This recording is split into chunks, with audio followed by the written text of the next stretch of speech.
Bismillahirrahmanirrahim. Alhamdulillahirabbil alamin wassalatu wassalamu ala asyrafil mursalin nabiyina Muhammadin wa ala alihi wa sahbihi wa man tabi'ahum bi ihsanin ila yaumiddin. Amma ba'd. Ayyuhal ikhwatul akhawat, jamaah semua yang dirahmati Allah Azza wa Jalla. Alhamdulillah kita masih diberikan taufik oleh Allah Subhanahu wa taala untuk melanjutkan kembali kajian rutin kita. Semoga Allah Subhanahu wa taala memberikan kita ilmu yang bermanfaat dan juga memberikan kita keikhlasan dalam setiap amal perbuatan kita sehingga apa yang kita amalkan diterima olehnya Rabbul Alamin. Baik, sekarang kita akan melanjutkan kembali bahasan Kitab Tauhid yang kita bacakan dari Sahih Al-Bukhari, dan sekarang insyaallah kita akan memasuki bab yang kedua, bab yang kedua dari kitab At-Tauhid. Nah, bab yang kedua dari kitab At-Tauhid yaitu bab yang beliau tulis rahimallahu taala Al-Imam Al-Bukhari dengan judul yaitu firman Allah Subhanahu wa taala surah Al-Isra ayat 110. Surah Al-Isra ayat 110 yaitu babun qaulullah taala qul Allah awid'ur rahman ayyamma tad'u falahu al-asma al-husna. Baik. Ini yang disebutkan oleh Imam Al-Bukhari dalam bab yang kedua. Untuk ada gambarannya bagi yang mengikuti secara online, silahkan dibuka bukunya itu pada bab yang kedua ya. Nah, dan menunggu yang lain mungkin masih membuka, jadi silakan dibaca hadisnya. Nah. Qala Imam Al-Bukhari qala hadatsana Muhammad bin Salam qala hadatsana Abu Muawiyah al-Mash bin Zaid bin Wahb wa bi Sufyan wa an Jarir bin Abdullah qala Rasulullah sallallahu alaihi wasallam la yarhamullahu man la yarhamun nas. Kata Imam Al-Bukhari telah menceritakan kepada kami Muhammad bin Salam telah menceritakan kepada kami Abu Muawiyah dari Al-Amash dari Zaid bin Wahab dan Abu Sufyan dari Jarir bin Abdullah berkata, Rasulullah sallallahu alaihi wasallam bersabda, Allah tak bakalan menyayangi siapa saja yang tidak menyayangi manusia. Qala hadatsana Abu Nu'man qala hadatsana Hammad bin Zaid an Asim al-Ahwal an Abi Uthman an-Nahdi an Usamah bin Zaid qala kunna 'inda Nabi sallallahu alaihi wasallam jaa'a rasulu ihda banatihi yad'u ila biha fil maut.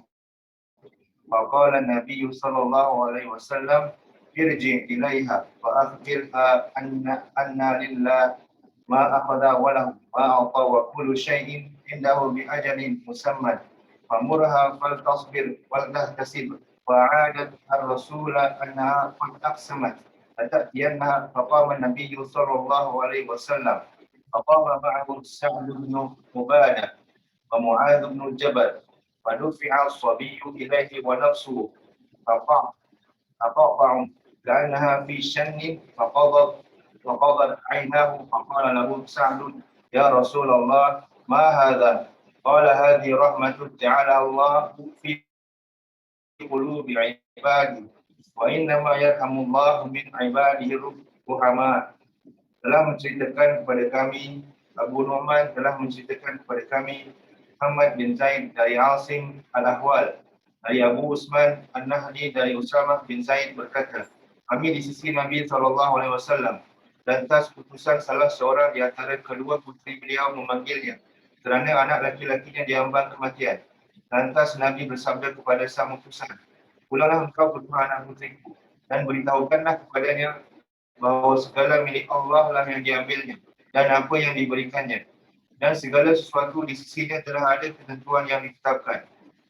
Suruhlah dia untuk bersabar dan mengharap pahala. Anak puteri beliau kembali memutus utusannya disertai sumpah yang isinya, Anda harus mendatanginya. Mantan Nabi SAW berdiri bersama Sa'ad bin Ubadah dan Muaz bin Jabal. Lalu anak kecil dari putri beliau diserahkan kepada beliau sedang nyawanya sudah tersengang-sengang seolah-olah sudah di penghujung, ini sisa-sisa hayatnya. Kedua mata Nabi terus berlinang. Maka Sa'ad bertanya, "Wahai Rasulullah, mengapa mata anda menangis?" Nabi menjawab, "Inilah rahmat yang Allah letakkan dalam hati hambanya. Hanya saja Allah menyayangi hambanya yang penyayang." Itu dia yang disebutkan oleh Imam Al-Bukhari rahimahullahu taala dalam bab ini. Beliau meriwayatkan dua hadis, yaitu hadis Jarir bin Abdullah Al-Bajali rahimahullahu taala, kemudian yang kedua kaitannya dengan hadis Usama bin Zaid radhiyallahu taala anhuma wa anhum ajma'in. Baik, jadi kalau kita melihat bab yang beliau tulis rahimahullahu taala di sini kaitannya dengan bab tauhid yang merupakan akidah yang pernah kita sebutkan. Tauhid dan akidah itu apabila disebutkan salah satunya, maka kata para ulama tauhid itu mencakup akidah, akidah mencakup tauhid. Tapi kalau disebut dua-duanya itu kaitannya dengan bahasanya saja yang agak meluas. Jadi tauhid itu lebih khusus kepada tauhid rububiyah, uluhiyah, asma wa sifat. Tapi kalau akidah itu lebih luas. Nah, kaitannya dengan akidah kita tentang sahabat, akidah tentang hari kiamat, akidah seorang muslim, sikap-sikap seorang muslim bagaimana kepada pemimpin yang zalim dan seterusnya. Artinya bahasan akidah itu meluas. Dan ini tentu yang dipakai sering kita dengar dengan kaidah idza ijtama'a iftaraqa, idza iftaraqa ijtama'a.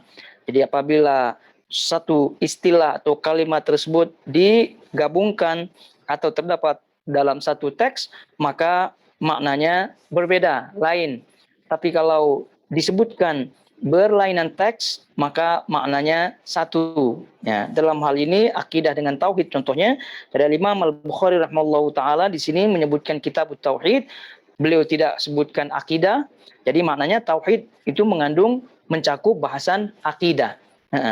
Baik, bahwa bab yang kedua di sini tadi kita sebutkan surah Al-Isra ayat 10 yang beliau menjadikan sebagai topik ya bab beliau, dan ini kaitannya dengan tauhid dan juga akidah erat sekali. Karena kita ketahui bersama tauhid dan akidah itu salah satu di antara bahasan utamanya adalah berkaitan dengan asma wa sifat. Dan sebelumnya pada bab yang pertama, pada hadis yang terakhir ya atau sebelum terakhir kita sudah bahas ya berkaitan dengan qul huwallahu ahad Allahus samad, al-ahad was samad, kemudian lam yalid wa lam yulad. Kita isyaratkan di situ bahwa di dalamnya mengandung tauhid asma was sifat. Nah, beliau di sini menyebutkan kembali dan menekankan kembali bagaimana Allah Subhanahu wa taala memiliki asma was sifat yang merupakan kekhususan Allah Subhanahu wa taala. Itu asma atau sifat Allah Subhanahu wa taala itu al-husna. Al-husna. Sehingga beliau di sini menukilkan surah Al-Isra ayat 10 yang menunjukkan bahwasanya Allah Subhanahu wa taala memiliki keistimewaan, yaitu memiliki asma dan sifat yang al-husna. Asma al-husna wa sifat al-ulya. Jadi asma kita tahu nama-nama, al-husna itu ghayatun fi al-hasan atau al-husna. Jadi sangat-sangat sempurna. Kemudian sifat yang sangat-sangat tinggi. Nah, jadi ini yang ingin disampaikan oleh beliau rahimahullahu taala, dan ini sekali lagi tadi kaitannya dengan tauhid erat sekali. Jadi firman Allah Subhanahu wa taala, yani qul ud'u Allah aw ud'u ar-Rahman. Qul ud'u Allah aw ud'u ar-Rahman. Ayyamma tad'u falahu al-asmaul husna. Qul ud'u Allah, serulah, berdoalah kepada Allah. Aw ud'u ar-Rahman, atau berdoalah kepada Ar-Rahman. ayyamma tad'u falahul asmaul husna, nama-nama mana saja yang engkau serukan berdoa ya dengannya, maka Allah Subhanahu wa taala memiliki asma al-husna, memiliki asma al-husna. Yaitu asma tadi kita sebutkan, nama-nama Allah Subhanahu wa taala al-husna ghayatun fi al-husn, yaitu tinggi, sempurna di dalam ke kebaikan, sempurna di dalam keindahannya. Nah, karena kita sebutkan bahwa nama-nama Allah Subhanahu wa taala itu semuanya sempurna. Nama-nama Allah sekali lagi semuanya sempurna dan mencapai puncak kesempurnaan yang tidak ada cacat di dalamnya. Al-Imam At-Tabari rahimahullah ta'ala di dalam tafsirnya menyebutkan bahwa asbab an-nuzul, sebab nuzul daripada ayat ini, ya karena ini ayat kan surah Al-Isra ayat 10 yang dijadikan Imam Al-Bukhari sebagai topik bab beliau rahimahullah ta'ala. Nah, asbabun nuzulnya ini adalah perintah dari Allah Subhanahu wa taala kepada orang-orang musyrikin yang mengingkari Ar-Rahman itu sebagai nama Allah.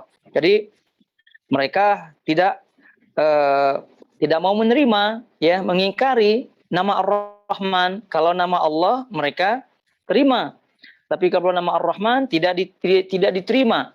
Dan ini yang berlaku pada ketika Nabi SAW mengadakan perjanjian ya dengan orang-orang musyrikin. Ya, ketika beliau dan para sahabat ingin memasuki Mekah, ingin berumrah. Nah, beliau dengan para sahabatnya, dan terjadilah di situ perundingan bersama kaum musyrikin, di mana Rasulullah SAW dicegah, ya, dilarang masuk Mekah pada waktu itu, sehingga terpaksa adanya perundingan. Namun perundingan yang ini ya Rasulullah SAW sepakati, walaupun dari segi zahirnya ada di antara sahabat, di antaranya Umar, itu kurang sedap ya menerima isi-isinya. Namun sami'na wa ata'na.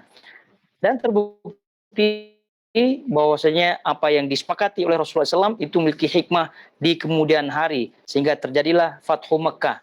Jadi poinnya adalah pada perundingan tersebut orang-orang musyrikin tidak menerima kalau perundingan tersebut ditulis di atasnya Bismillahirrahmanirrahim.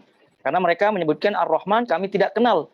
Ya, kami tidak kenal, kata mereka. Artinya mereka tidak menerima, memungkirinya. Sehingga ayat ini adalah perintah kepada Rasulullah SAW dari Allah Subhanahu wa taala untuk disampaikan kepada kaum musyrikin yang mengingkari Ar-Rahman sebagai nama Allah Subhanahu wa taala. Oleh itu kata Allah, qul ud'ullah, qul ud'ullah, katakanlah, serulah Allah, berdoalah kepada Allah, panggillah nama Allah. Au ud'ur Rahman, atau panggillah nama Ar-Rahman, atau panggillah nama Ar-Rahman. Jadi Allah dengan Ar-Rahman ini sama. Ini sama. Oleh itu Allah Subhanahu wa taala tekankan lagi, ayyamma tad'u, mana saja nama-nama Allah Subhanahu wa taala yang engkau berdoa dengannya, yang engkau seru, itu falillahil asmaul husna, maka Allah Subhanahu wa taala memiliki nama-nama yang al-husna, yaitu yang sempurna keindahannya, yang tidak ada kekurangannya sedikit pun. Nah, ini yang disampaikan oleh Rasulullah SAW kepada kaum musyrikin dan kepada kita semua tentunya. Nah, oleh karena itu Imam Al-Bukhari rahimahullahu taala menyampaikan kepada kita bahwa Allah Subhanahu wa taala memiliki asma al-husna, al-asma wal husna.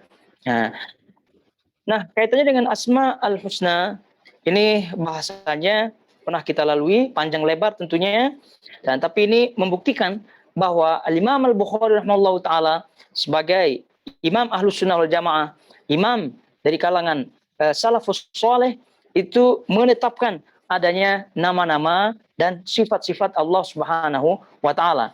Karena nama-nama itu tentunya berkonsekuensi sifat. Nama-nama dan nama-nama Allah Subhanahu wa taala itu pasti mengandung sifat. Nah, di dalam bahasan nama-nama Allah Subhanahu wa taala, para ulama tentu membahasnya dari dua sisi. Para ulama membahasnya dari dua sisi. Sisi pertama adalah sisi iman kepada nama-nama tersebut, sesuai dengan kaidah Ahlus Sunnah wal Jamaah, akidah salaf dalam hal ini. Kemudian yang kedua adalah dari sisi athar, dampak, buah, faedah daripada nama-nama tersebut.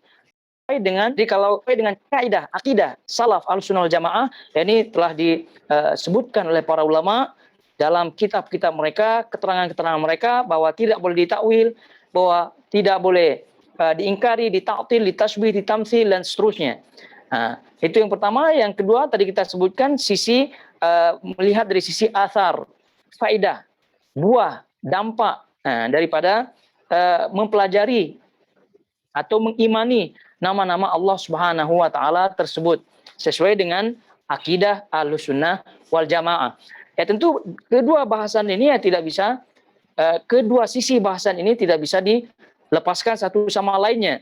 Karena apabila orang itu salah dalam mengimani tidak sesuai dengan akidah Ahlussunnah wal Jamaah, aqidatus salaf, ya tentu faedah yang didapatkannya pun salah atau kurang dan seterusnya.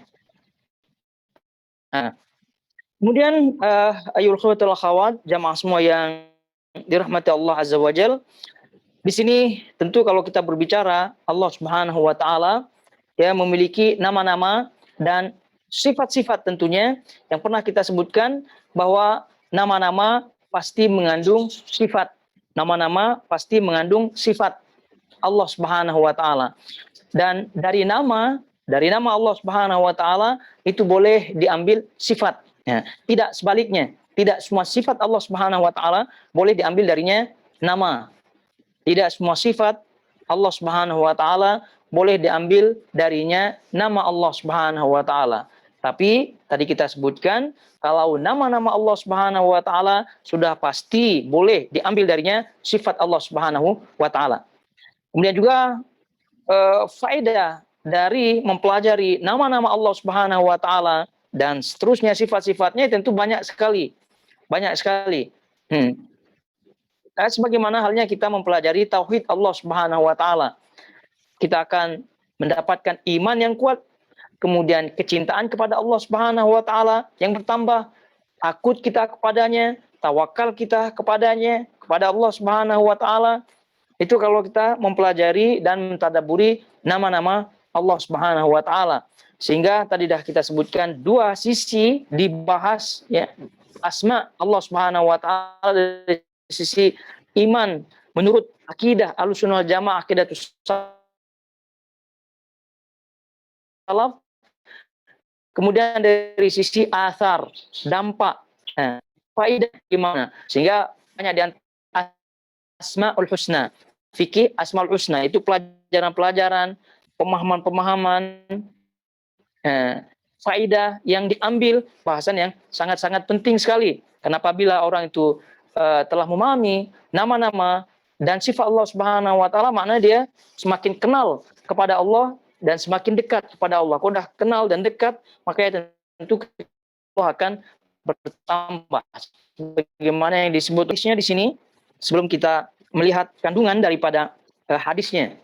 Jadi kita sebelum membahasnya tadi dah kita sebutkan Imam Al-Bukhari rahimahullahu taala sebagai mana yang disebutkan oleh Syekh Abdullah Al-Ghudayyan Al-Ghunaiman gitu, yang beliau sebut dalam syarahnya bahwasanya az-zahir, kata beliau, bahwa Imam Al-Bukhari rahimahullahu taala menyebutkan topik daripada bab ini ingin menunjukkan bahwasanya Allah Subhanahu wa taala memiliki keistimewaan nama-nama yang al-husna, nama-nama yang terpuji, nama-nama yang sempurna ya, dari sisi keindahannya.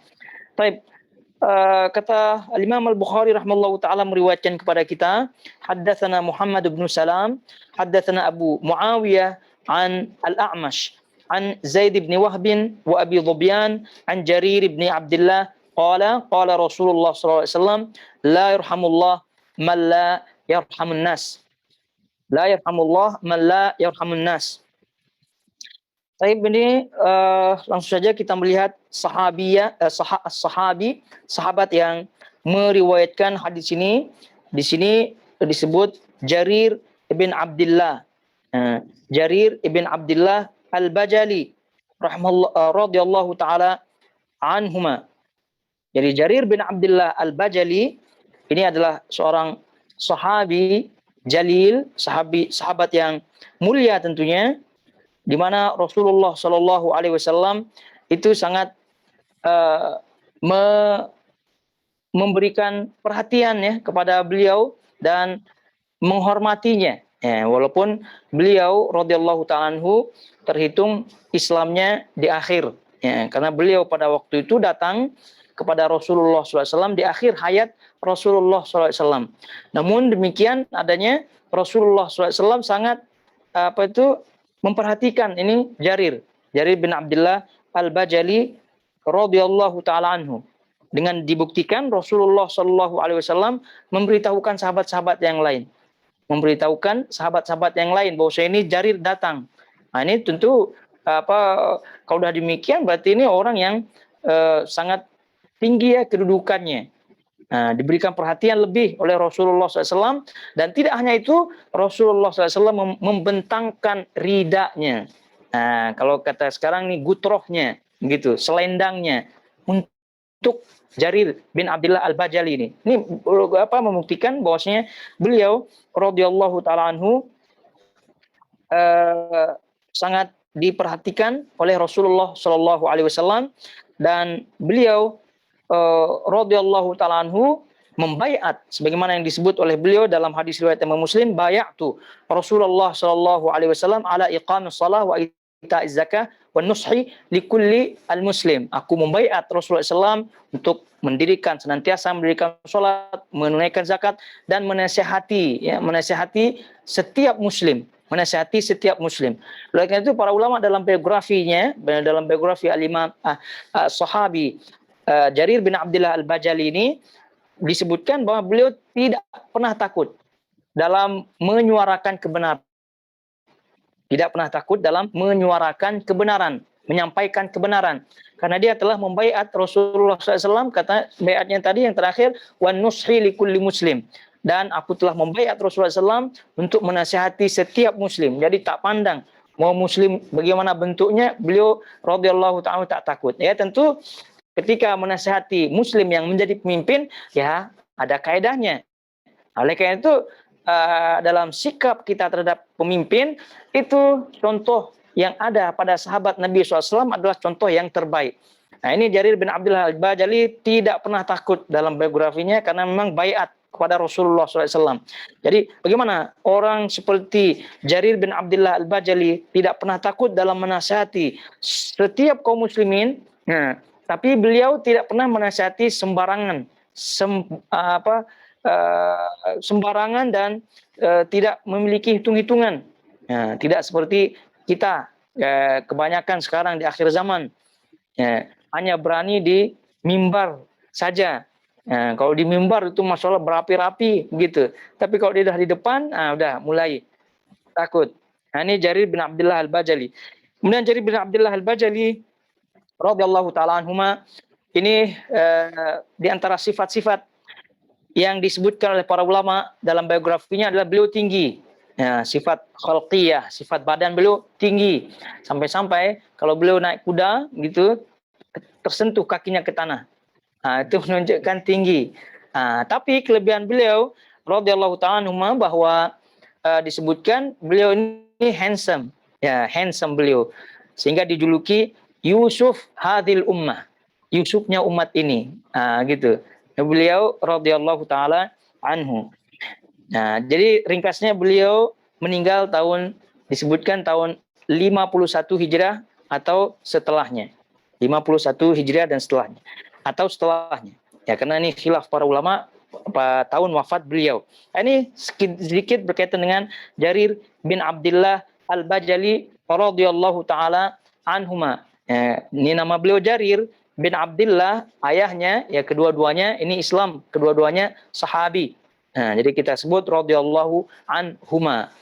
Baik, qala Rasulullah SAW, beliau meriwayatkan la yarhamullah man la yarhamun nas.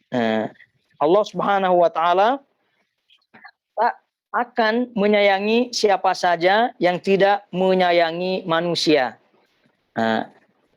Ini termasuk ke dalam hadis ar-rahmah. hadis ar-rahmah. Jadi hadis ar-rahmah ini salah satunya la yarhamullah man la yarhamun nas. Ya. Di antara riwayat yang lain disebutkan dalam riwayat yang Imam Muslim, man la yarhamun nas la yarhamullah. Barang siapa yang tidak menyayangi manusia, maka Allah tidak akan menyayanginya. Dalam riwayat lain disebutkan dalam riwayat Imam At-Tabrani disebut man la yarham man fil ardi la yarhamhu man fis sama. Barang siapa yang tidak menyayangi yang ada di bumi, maka makhluk yang ada di langit tidak akan menyayanginya. Kemudian juga yang masyhur sekali kaitannya dengan hadis ar-rahmah itu yang dikenal dengan hadis musalsal bil aulawiyah. Musalsal bil aulawiyah. Irhamu man fil ardi yarhamkum man fis sama. Irhamu man fil ardi yarhamkum man fis sama. Sayangilah makhluk siapa saja yang ada di bumi, yarhamkum man fis sama. Jadi makhluk yang ada di langit akan menyayangi kalian. Ini namanya hadis ar-rahmah. Dan hadis yang tadi kita sebutkan ar-rahimun. Ini ar-rahimun yarhamhumur rahman. Irhamu man fil ardi yarhamkum man fil sama. Ini namanya hadis ar-rahmah atau yang dikenal dengan periwayatan hadis musalsal bil aulawiyah. Irhamu ar-rahimun yarhamuhumur rahman. Orang-orang yang pengasih, orang-orang yang bersifat penyayang itu akan dikasihi oleh ar-rahman, yaitu Allah Subhanahu wa taala. Baru disebut irhamu man fil ardi, sayangilah siapa saja yang ada di bumi, yarhamkum man fis sama, maka yang ada di langit akan menyayangi kalian. Nah, ini sampai disebut oleh para ulama hadisur rahmah atau hadis musalsal bil aulawiyah. Musalsal maknanya apa? Berurutan, ya, berurutan. Nah, bil aulawiyah yang paling diutamakan. Jadi hadis yang paling diutamakan secara berurutan. Maksudnya apa? Maksudnya dalam tradisi, ya, dalam tradisi periwayatan hadis, ketika perawi ya akan meriwayatkan hadis dari gurunya, maka gurunya itu meriwayatkan hadis ini, yaitu ar-rahimun ar-rahma irhamu man fil ardi yarhamkum man fis sama. Ar-rahimun yarhamhumur rahman. Jadi itu tradisi dalam periwayatan ilmu hadis. Jadi sebelum murid mengambil riwayat dari gurunya, misal mau mengambil riwayat Sahih Bukhari, atau misal mau mengambil riwayat Sahih Muslim, atau riwayat apa saja dari hadis-hadis yang ada, maka tradisi dalam ulama hadis selalu meriwayatkan kepada muridnya sebelum kitab yang akan diriwayatkan itu hadis ini. Maka disebut musalsal bil aulawiyah. Musalsal maknanya berurutan, al aulawiyah makna yang diutamakan. Selalu ini yang diutamakan secara turun-menurun, secara berurutan oleh para ulama hadis. Jadi sebelum ini murid ceritanya memegang Sahih Bukhari. Memegang Sahih Bukhari, ingin mengambil sanad ceritanya. Ingin meriwayatkan dari gurunya Sahih Bukhari. Nah, gurunya menyebutkan, jadi sebelum kamu baca ini, aku riwayatkan dulu ar-rahimun yarhamhumur rahman. Jadi disebutkan haddatsani fulan telah menceritakan dariku, telah menceritakan guruku fulan dari guruku fulan sampai Nabi SAW qol ar-rahimun, Nabi SAW bersabda ar-rahimun yarhamuhumur rahman, orang-orang yang penyayang akan disayangi oleh Allah Subhanahu wa taala, sampai akhir hadis. Nah, itu tujuannya apa? Tujuannya agar si penuntut ini, si murid ini ya, itu memperhatikan hadis tersebut. Karena hadis tersebut adalah hadis sebagai fondasi seseorang. Ya, seorang awam ya secara umum, terlebih lagi seorang alim atau seorang yang memiliki ilmu. Memiliki ilmu, apalagi ilmu hadis, memiliki ilmu.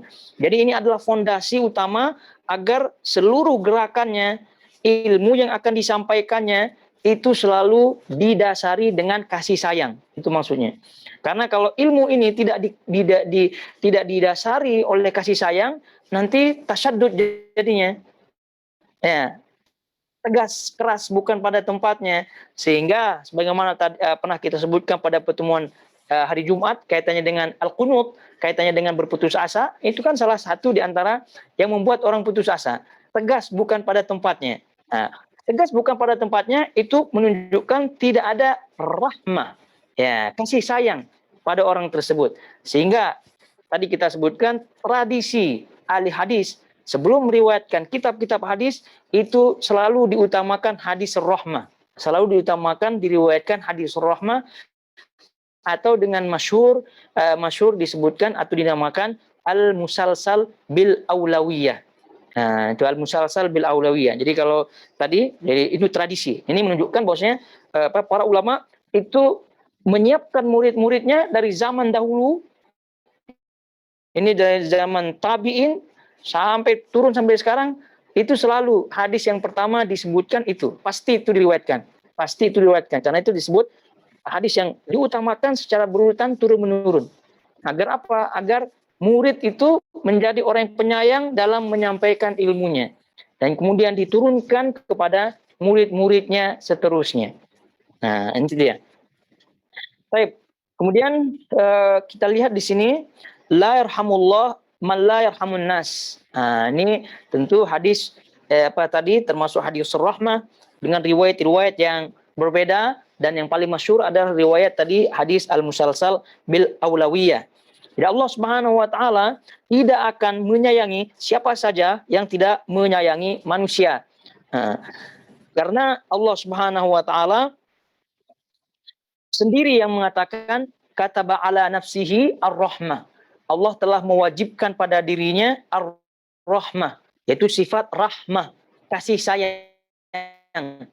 Jadi wajar kalau manusia tidak menyayangi makhluk, ya, jangankan manusia, binatang bahkan itu tidak akan disayangi, tidak akan dikasihi oleh Allah Subhanahu wa taala. Bagaimana kita mengingat hadis orang perempuan yang masuk neraka gitu ya, gara-gara tidak memberikan kucingnya makan. Nah, tidak memberikan kucingnya makan. Ini bagaimana? Kucing saja tidak diberikan makan masuk neraka. Bagaimana kalau manusia? Nah, itu menunjukkan bahwasanya Allah Subhanahu wa taala itu sangat-sangat memperhatikan rahmat. Dan juga rahmat ini kalau kita berbicara mengenai rahmat, itu adalah sifat Allah Subhanahu wa taala yang darinya itu berasal nama Allah Subhanahu wa taala Ar-Rahman Ar-Rahim. Yang berasal darinya atau diambil darinya nama Allah Ar-Rahman Ar-Rahim. Jadi kalau kita baca Bismillahirrahmanirrahim, Alhamdulillah Rabbil Alamin, Ar-Rahman Ar-Rahim. Nah, itu Ar-Rahman itu diambil dari sifat Allah Subhanahu wa taala Ar-Rahmah. Jadi kalau Ar-Rahman Ar-Rahim. Nah, tapi ya para ulama membedakan makna daripada Ar-Rahman Ar-Rahim. Di antara perbedaan maknanya adalah Ar-Rahman itu lebih luas, ya. Rahman kan tadi kita sebutkan mengandung rahmah, kasih sayang. Nah, jadi kalau kita jumpai Ar-Rahman itu maknanya kasih sayang Allah Subhanahu wa taala luas, mencakup seluruh makhluk. Manusia, kafirnya, munafiknya dan seterusnya di dunia. Nah, untuk di akhirat Ar-Rahman berlaku untuk kaum mukminin saja. Kalau Ar-Rahman itu untuk tidak lagi pada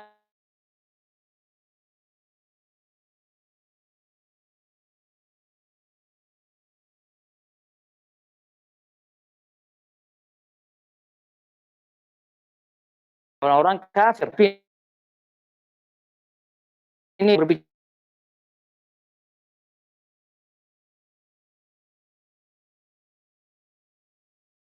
bentuk apa? Ya dalam bentuk seluruh kehidupannya. Ya, karena kalau tidak diberikan kasih sayang oleh Allah Subhanahu wa taala, mati semuanya. Jadi orang kafir tidak mampu hidup lagi. Ya, buktinya malah banyak orang kafir yang kaya.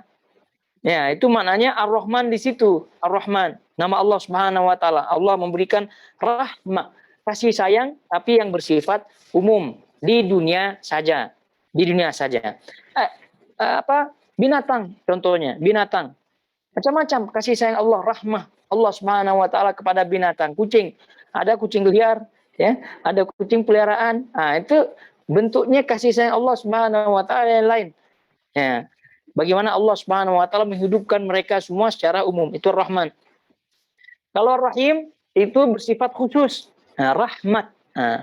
Rahmah, kasih sayang Allah Subhanahu wa taala yang ditunjukkan dari nama Ar-Rahim itu bersifat khusus. Bersifat khusus maknanya apa? Bersifat khusus kepada kaum mukminin saja. Kaum mukminin saja. Jadi kalau kita baca wa kana bil mu'minina rahima. Wa kana bil mu'minina rahima dalam surah Al-Ahzab ayat 43. Al-Ahzab ayat 43. Wa kana bil mu'minina rahima. Jadi Allah Subhanahu wa taala Rahim. Ya, Rahim, memakai kata Rahim kepada kaum mukminin. Allah Subhanahu wa taala tidak pakai wa kana bil mu'minina rahmana. Itu boleh saja. Kalau di luar Al-Qur'an boleh saja diganti Rahim, diganti Rahman. Wa kana bil mu'minina rahman. Boleh apa tidak? Boleh. Tapi tidak sesuai dengan tujuan Allah Subhanahu wa taala. Oleh itu kalimat Ar-Rahim itu khusus, ya, itu khusus. Dan juga banyak Allah Subhanahu wa taala menyebutkan dalam surah Al-Baqarah 341, innallaha binnas la raufun rahim. Raufun rahim, rahim disebut di situ. Maknanya kalau ada rahim di situ menunjukkan sifat Allah Subhanahu wa taala, kasih sayang Allah Subhanahu wa taala yang khusus kepada orang-orang yang beriman saja. Jadi kita baca Bismillahirrahmanirrahim, Ar-Rahmanir-Rahim, itu tidak mungkin Allah Subhanahu wa taala kalau maknanya sama itu diulang 2 kali. Tidak ada di dalam Al-Qur'an yang sia-sia kalimatnya. Huruf per hurufnya tidak ada yang sia-sia. Pasti ada makna tambahan di situ. Kemudian yang kedua, di antara perbedaan antara Ar-Rahman, Ar-Rahim, sebagaimana yang disebutkan oleh para ulama, bahwa Ar-Rahman itu menunjukkan sifat zatiyah. Kemudian Ar-Rahim menunjukkan sifat fi'liyah. Menunjukkan sifat fi'liyah. Ini kalau kita sebut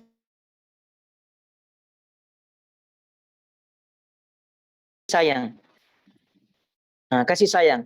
Ya tentu kita melihat perbedaan dari Ar-Rahman Ar-Rahim dari kasih sayang Allah Subhanahu wa taala yang dikandung dalam kedua nama ini.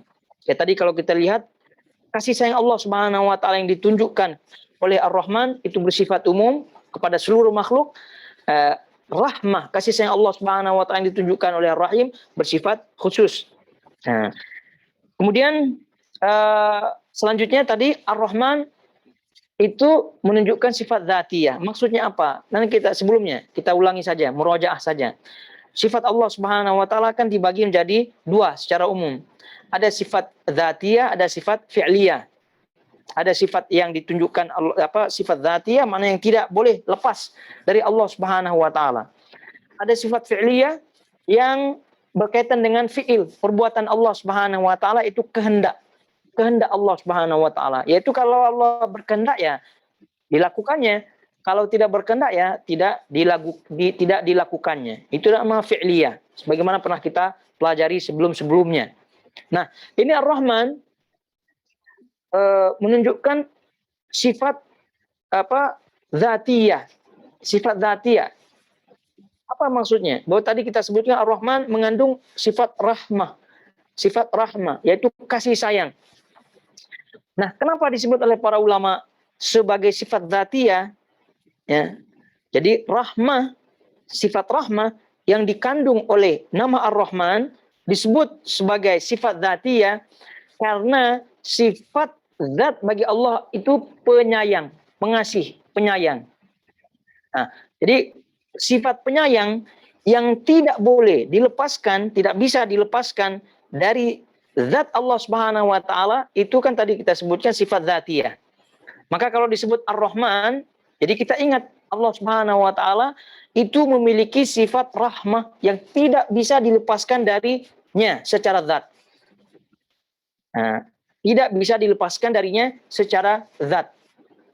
Nah, contoh ya secara ekstrim, kalau tidak ekstrim sebenarnya, tapi orang yang mentakwil ya susah menerimanya. Tangan, begitu kan, telinga, pendengaran, itu kan semua adalah sifat dzatiyah, tidak bisa dilepaskan dari Allah Subhanahu wa taala. Nah, kalau kita sebut Ar-Rahman, jadi dalam bayangan kita sifat rahmat dari Allah Subhanahu wa taala adalah melekat dengan Allah Subhanahu wa taala sehingga apa hasilnya? Hasilnya adalah ditunjukkan kepada seluruh makhluknya yang ada di langit dan bumi itu hidup semuanya. Nah, maka tadi dari awal perbedaannya Ar-Rahman, rahmat Allah yang bersifat menyeluruh kepada seluruh makhluk mau manusia. Karena Allah Subhanahu wa taala di antara sifat dzatiyahnya adalah rahmat. Si sayang dilepaskan, sifatnya selalu melekat. Itu Ar-Rahman. Kemudian Ar-Rahim, ya Ar-Rahim yaitu rahmat, kasih sayang Allah Subhanahu wa taala yang ditunjukkan oleh Ar-Rahim itu fi'liyah kata para ulama. Fi'liyah. Fi'liyah mana tadi kita sebutkan berkaitan dengan kehendak, berkaitan dengan keinginan. Jadi kalau Allah berkeinginan, berkehendak, maka Allah kasih rahmat dengan ditunjukkannya nama dia Ar-Rahim. Oleh karena itu tadi kita sebutkan Ar-Rahim itu bersifat khusus. Hanya mukmin saja, hanya orang yang bertakwa saja, hanya orang-orang tertentu saja diberikan rahmat oleh Allah Subhanahu wa taala oleh Ar-Rahim tadi. Oleh Ar-Rahim. Kenapa demikian? Karena rahmat yang ditunjukkan oleh nama Ar-Rahim itu bersifat fi'liyah. Kehendak. Jadi kalau Allah berkehendak ya dikasih, kalau tidak ya tidak dikasih. Oleh karena itu kaitannya dengan nama Ar-Rahim, rahmat yang keluar daripada Rahim itu tidak diberikan kecuali kepada orang-orang yang beriman kepada Allah Subhanahu wa taala. Kemudian di antara perbedaan yang ketiga oleh para ulama disebutkan Ar-Rahman, ya, Ar-Rahman itu kata mereka minal asma allati la yajuzu lil makhluk an yatasamma biha. Ar-Rahman adalah di antara nama-nama yang tidak boleh dinamakan makhluk dengannya. Tidak boleh dinamakan makhluk dengannya. Ar-Rahman. Tidak boleh. Nah, jadi oleh karena itu Allah Subhanahu wa taala mengkhususkan nama Ar-Rahman di sini. Nah, di dalam bab yang disebut oleh Imam Bukhari kan disebutkan ayat surah Al-Isra ayat ayat 10. Allah nyatakan qul ud'ullah. Berdoalah, serulah Allah Subhanahu wa taala au ud'ur Rahman atau serulah Ar-Rahman. Tidak disebut Ar-Rahim. Boleh saja qul ud'ullah au ud'ur Rahim. Boleh saja. Tapi karena Ar-Rahman ini nama khusus bagi Allah Subhanahu wa taala dan tidak boleh dinamakan dengannya makhluk. Tidak boleh. Nah, berlainan berbeda dengan Ar-Rahim. Boleh Ar-Rahim dinamakan makhluk atau disifati makhluk. Nah, dan itu yang disifatkan Allah Subhanahu wa taala mensifati Nabi Shallallahu alaihi wasallam. Ya, dalam surah Taubah ayat 128 Allah Subhanahu wa taala menyebutkan sifat dari Nabi Shallallahu alaihi wasallam adalah harisun alaikum bil mu'minina raufur rahim. Haris. Rasulullah SAW semangat untuk memberikan seluruh apa yang berfaedah dan menjauhkan apa saja yang membahayakan umatnya. Itu sifatnya. Perhatian kepada umatnya. Kemudian bil mu'minina raufun rahim. Dan terhadap kaum mukminin raufun rahim. Nah, lembut dan rahim. Kasih sayang. Nah, ini sifat Nabi SAW disebut rahim. Tidak disebut raufun rahman. Nah, ini menunjukkan kata para ulama tidak boleh disebut nama orang Rahman, Ar-Rahman, tidak boleh. Jadi kalau mau sebut ya Abdurrahman. Nah, kalau namanya ya Abdurrahman. Nah, tapi kalau Ar-Rahman saja itu tidak boleh. Baik, ini di antara perbedaan ya, 3 perbedaan besar yang disebutkan oleh para ulama kaitannya dengan Ar-Rahman, Ar-Rahim. Dan juga Ar-Rahman, Ar-Rahim ya. Kita membaca sering Ar-Rahman 'alal 'arsy istawa dalam ayat ketika bicara atau kita berbicara istiwa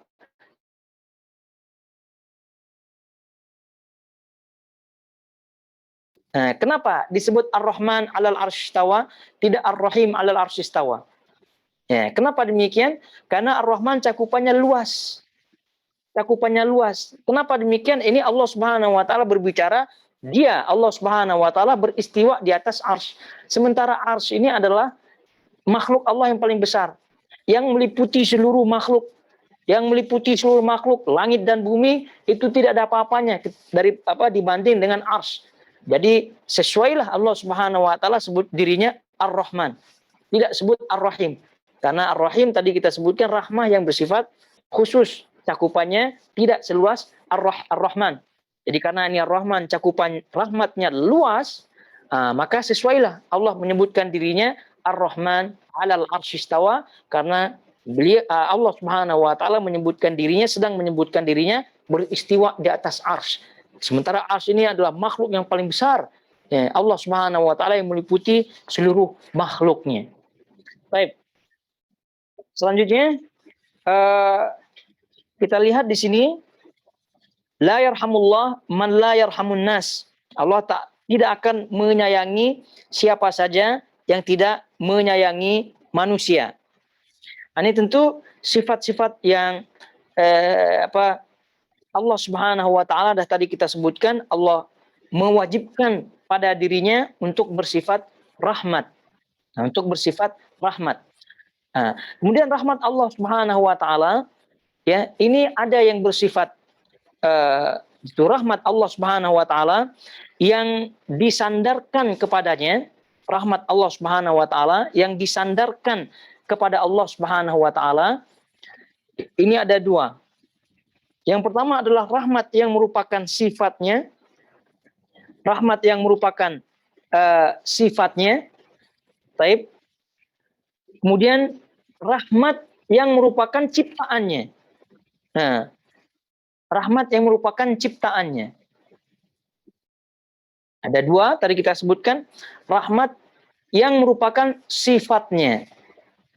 Ya, sifat Allah Subhanahu wa taala baik yang dilihat dari sisi Ar-Rahman, Ar-Rahim yang tadi kita sebutkan, yang dilihat dari sisi zatiyahnya atau fi'liyahnya.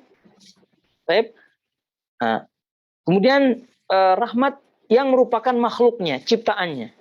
Jadi Allah Subhanahu wa taala menyebutkan kaitannya dengan sifatnya. Ini kan tadi ini sedang kita berbicara rahmat Allah Subhanahu wa taala yang disandarkan kepadanya, kepada Allah. Ada dua yang berbentuk sifatnya. Allah Subhanahu wa taala sebutkan di sini dalam surah Al-A'raf ayat 156. Allah Subhanahu wa taala sebutkan wa rahmati wasi'at kulla syai' wa rahmati. Nah, itu. Dan rahmatku wasi'at kulla syai', meliputi seluruh sesuatu. Disebut di situ rahmati. Disandarkannya rahmat itu kepadanya Allah Subhanahu wa taala. Nah, dengan kata lain mudhaf ilaih. Di rahmah di situ mudhaf, ya al-mutakallim di situ mudhaf ilaih. Jadi disandarkanlah dia rahmat ini kepada dirinya. Jadi ini sandaran. Nah, ini menunjukkan bahwasanya inilah yang ditujukan atau inilah makna daripada rahmat itu, menunjukkan sifat Allah Subhanahu wa taala. Juga dalam surah Al-An'am ayat 133 Allah Subhanahu wa taala sebutkan wa rabbuka al-ghani dzur rahmah. Dan Rabbmu al-ghani, maha kaya. Dzu ar-rahmah, yang memiliki rahmat. Memiliki rahmat. Dzu di sini mudhaf. Rahmah di sini mudhaf ilaih. Disandarkanlah rahmat ini kepada sifat Allah Subhanahu wa taala. Ini yang pertama. Jadi rahmat yang disandarkan kepada Allah Subhanahu wa taala itu ada dua jenis. Ada yang bermakna sifat Allah Subhanahu wa taala, dan tadi ayat-ayatnya kita sebutkan. Ada yang menunjukkan makhluknya. Ada yang menunjukkan makhluknya. Nah, ini yang kedua yang menunjukkan makhluknya kita pernah baca dalam hadis-hadis rahmat. Nah, contohnya dalam hadis riwayat Imam Bukhari, riwayat Imam Muslim, Nabi SAW menyebutkan innalillah mi'atu rahmah, innalillah mi'ata rahmah, anzala minha rahmatan wahida, bainal jinni wal ins sampai akhir hadisnya. Sesungguhnya Allah Subhanahu wa taala memiliki 100 rahmat. Memiliki 100 rahmat.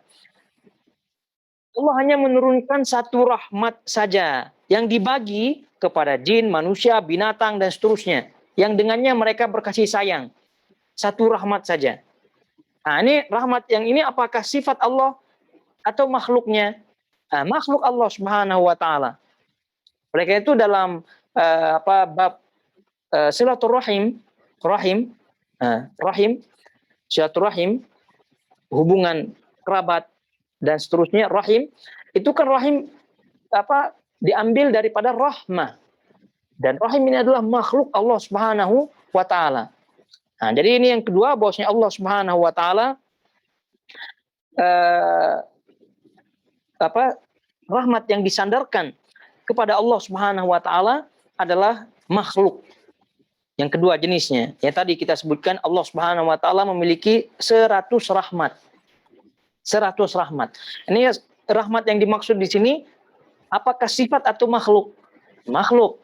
Karena kalau sifat ini membatasi. Sementara tadi disebut dalam ayat wasi'at kulla syai'. Rahmat Allah itu meliputi seluruh sesuatu. Berarti kalau hanya 100 ya terbatas. Nah, tapi ini kan ciptaan Allah Subhanahu wa taala. Begitu juga Allah Subhanahu wa taala dalam hadis riwayat Imam Muslim, Nabi SAW bersabda, Allah Subhanahu wa taala mengatakan kepada jannah, kepada surga. Allah mengatakan kepada surga, anta rahmati, arhamu biki, anti rahmati, arhamu biki man asya. Kamu surga, kata Allah Subhanahu wa taala, rahmati. Nah, itu rahmati, kasih sayangku. Nah, arhamu biki man asya, yang dengannya aku berikan kasih sayang tersebut kepada siapa saja yang aku kehendaki. Nah, ini anti rahmati. Ini kepada surga. Berarti rahmati yang di sini lain dengan rahmati yang ada dalam ayat yang di atas tadi. Rahmati wasi'at kulla syai'. Nah, jadi rahmati, anti rahmati, kamu adalah rahmatku, ini kepada surga, ini menunjukkan makhluk Allah Subhanahu wa taala. Nah, ini tentu penjelasan seperti ini akan memberikan kita pemahaman bahwa rahmat Allah Subhanahu wa taala itu tidak seperti apa yang disebutkan oleh orang-orang yang ahli takwil, ahli kalam. Mereka menyebutkan rahmat Allah adalah nikmat Allah. Nah, menyebutkan rahmat Allah itu adalah nikmat Allah. Ya. Kenapa mereka tidak tetapkan rahmat itu adalah rahmat? Nah, karena rahmat ini katanya adalah bentuk daripada kasih sayang, kelembutan hati. Nah, kalau udah kelembutan hati, ini kan lagi-lagi berkait dengan makhluk. Jadi Jadi rahmat Allah Subhanahu wa taala ini kata mereka tadi nikmatnya dan seterusnya. Nah, ini dibantah oleh para ulama, tidak demikian, karena rahmat itu tidak terbatas pada nikmat saja. Jadi seluruh apa yang kita rasakan, kebaikan-kebaikan yang kita rasakan itu seluruhnya adalah atas dasar rahmat Allah. Bahkan Allah Subhanahu wa taala mengutus para anbiya dan para rasul itu adalah bentuk daripada rahmat Allah Subhanahu wa taala, kasih sayang Allah Subhanahu wa taala kepada kita semua. Jadi rahmat Allah Subhanahu wa taala itu luas. Nah, tidak dibatasi dengan nikmat dan seterusnya. Nah, jadi kalau kita menyebutkan nikmat ya berarti kita mentakwil daripada rahmat Allah Subhanahu wa taala tersebut. Nah, jadi ayuhal akhwatul akhwat, jamaah semua yang dirahmati Allah Azza wa Jalla. Jadi ini dia kasih sayang Allah Subhanahu wa taala adalah di antara sifat Allah Subhanahu wa taala yang atau sebelumnya nama Allah Subhanahu wa taala yang husna, kemudian diambil daripadanya sifat Allah Subhanahu wa taala Ar-Rahmah dengan pembagiannya yang tadi kita sebutkan, sehingga apabila kita ingin dikasihi, disayangi oleh Allah Subhanahu wa taala, ya tentu syarat utamanya adalah menyayangi, mengasihi makhluk Allah Subhanahu wa taala yang tadi kita isyaratkan di hadis al-musalsal bil aulawiyah. Ar-Rahman, Ar-Rahimun yarhamuhumur Rahman orang-orang yang pengasih, orang-orang yang penyayang, dikasihi, akan disayangi oleh Ar-Rahman. Irhamu man fil ardi, kasihanilah, sayangilah siapa saja yang ada di bumi. Yarhamkum man fis sama, maka kamu akan dikasihi, akan disayangi oleh makhluk yang ada di langit. Nah, oleh siapa saja yang ada di langit. Nah, itu sebagai tentu prinsip kita, dan sekaligus ini kita riwayatkan kepada semuanya ya pendengar, bahwasanya hadis ini juga diriwayatkan oleh guru-guru kami ya, ketika mendapatkan riwayat Sahih Al-Bukhari. Jadi beliau pun tradisinya juga dipraktikkan kepada kita juga. Jadi ini sekarang pun secara tidak langsung ya kita sebutkan ini hadis al-musalsal bil aulawiyah, karena ini kaitannya dengan hadis ar-rahmah dan erat kaitannya dengan nama-nama Allah Subhanahu wa taala yang tadi kita sebutkan. Semoga Allah Subhanahu wa taala menjadikan kita orang-orang yang pengasih, penyayang, sehingga kita mendapatkan kasih sayang Allah Subhanahu wa taala yang bersifat khusus. Ya, yang bersifat khusus. Karena tadi kita sebutkan Ar-Rahman itu kasih sayang Allah Subhanahu wa taala yang bersifat umum kepada siapa saja, namun Ar-Rahim itu adalah kasih sayang Allah Subhanahu wa taala yang bersifat khusus. Maknanya rahmat Allah Subhanahu wa taala apabila kita mendapatkan secara khusus, berarti dalam kehidupan ini insya Allah kita akan tenang sampai di akhirat. Karena rahmat Allah Subhanahu wa taala ini adalah kunci keselamatan, kunci kebahagiaan dunia dan akhirat. Bahkan orang itu tidak akan masuk surga kecuali dengan rahmat Allah Subhanahu wa taala. Kecuali sekali lagi dengan rahmat Allah Subhanahu wa taala. Itu rahmat adalah rahmat yang khusus tentunya. Rahmat yang khusus. Nah, bagaimana cara meraih rahmat yang khusus? Ya tentu kita menjalani apa saja yang dicintai, yang diridhoi oleh Allah Subhanahu wa taala. Salah satunya adalah berkasih sayang terhadap sesama makhluk, baik manusia maupun juga binatang-binatang yang ada. Itu tentu kita kasih sayang sesuai dengan ketentuan-ketentuannya masing-masing. Barakallahu fikum semuanya, sampai di sini kiranya. Adapun hadis yang kedua dari bab ini kita pending, kita tunda bahasannya sampai pada pertemuan depan biidznillah taala. Semoga Allah Subhanahu wa taala sekali lagi memberikan kita sifat penyayang ini, kemudian juga Allah meridhai kita semua. Wassallallahu ala nabiyina Muhammad wa ala alihi wa sahbihi wasallam.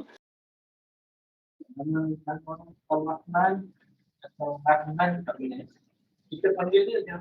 Tak panggil. Iya, apa? Kita panggil dia Rahman. Kalau nama dia Rahman. Rahman aja. Kita panggil dia Rahman. Panggilan ini lebih ringan ya panggilan. Asal tidak sefasih ya, tidak fasih ya. Jadi namanya panggilan kan. Ya kalau panggil janganlah fasih-fasih sangat. Jadi kalau fasihnya itu berarti kita ada unsur begitu. Jadi kalau coba nama orang itu Ar-Rahman. Kebetulan kita belajar tajwid makhrajul huruf untuk praktis pula di situ. Itu masalah. Saya disebut Raman gitu ya, tidak masalah. Nah, ya kalau lebih baiknya ya kalau dia ada nama kunyah macam itu, ya kita panggil dia dengan kunyahnya. Atau kalau boleh kita sebut Abdurrahman. Walaupun bukan nama aslinya panjangnya ya kita sebut Abdurrahman. Nah, tapi kalau kita mau panggil-panggil Rahman ya pun tak masalah. Asalkan jangan fasih begitu Ar-Rahman. Nah, itu Ar-Rahman tidak boleh yang tadi kita sebutkan. Nah. Di dalam musalsal ini ada buktikan daripada nama Nabi dulu. Ketika Nabi menyampaikan hadis, dia sebutkan hadis musalsal. Maka ini kan musalsal bil aulawiyah, ini kan istilah. Diistilahkan. Yang memulakan selepas tabi'in lah. Ya, tabi'in. Jadi tabi'in selalu dijadikan priority hadis ini. Aulawiyah maknanya priority. Nah, jadi dijadikan priority terus turun menurun. Jadi tradisi pula jadinya. Jadi tradisi. Jadi of course Nabi SAW itu memberitahukan hadis ini. Hadis ini diriwayatkan oleh Imam Bukhari dalam tarikhnya, bukan dalam sahihnya. Diriwayatkan juga oleh Abu Dawud, diriwayatkan oleh Tirmidzi, Nah, dan karena ini musalsal bil aulawiyah, ini seakan-akan itu sudah sekali lagi sudah udah masyhur sekali. Dan ini tadi kita sebutkan, ini memang tradisi periwayatan hadis. Jadi setiap kali mau mengambil sanad hadis, itu pasti musnid. Ya, orang yang akan memberikan sanad itu menyebutkan hadis musalsal bil aulawiyah ini. Nah, ya, istilah tadi musalsal bil aulawiyah itu kan belakangan datang. Di sahabat tidak ada. Di sahabat tidak ada. Karena yang baru atau yang? Iya baru, yang baru. Nah, tapi karena tradisi yang baru ini adalah baik ya, baik, dan karena tadi ini sangat penting sekali untuk mengasas jiwa murid itu. Karena betapa banyak orang yang berilmu tidak ada kasih sayangnya, itu main hantam. Jadi penting seorang guru yang meriwayatkan hadis-hadis tadi itu menurunkan kepada muridnya sebagaimana dia mendapatkan dari gurunya itu hadis yang tadi. Maka istilahnya itu penting sekali, al-musalsal bil aulawiyah. Di priority yang turun menurun diturunkan. Kenapa tadi pilih hadis tauhid dalam pertama ini maksudnya dari segi penting hadis ini, kalau kita pahamnya sudah macam akhlak atau nilai murni yang harus disematkan. Betul. Kenapa demikian? Karena ini kepada orang yang menuntut ilmu hadis. Di zaman dulu yang menuntut ilmu hadis itu di zaman salaf dahulu itu tauhid dah bukan case lagi. Ya, itu memang udah mereka confirm ya. Bab tauhid, bab akidah yang mereka udah jelas gitu. Udah jelas. Nah, tinggal bagaimana mereka dilembutkan agar melembutkan sikapnya agar berakhlak. Karena juga masalah, kita banyak permasalahan orang-orang yang konon sudah belajar tauhid, sudah belajar akidah, itu akhlaknya masalah. Banyak yang demikian.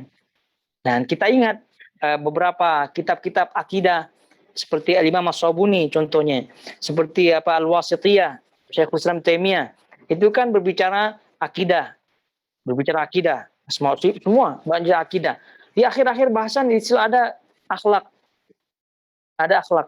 Itu menunjukkan peringatan agar akhlak ini jangan dilupakan.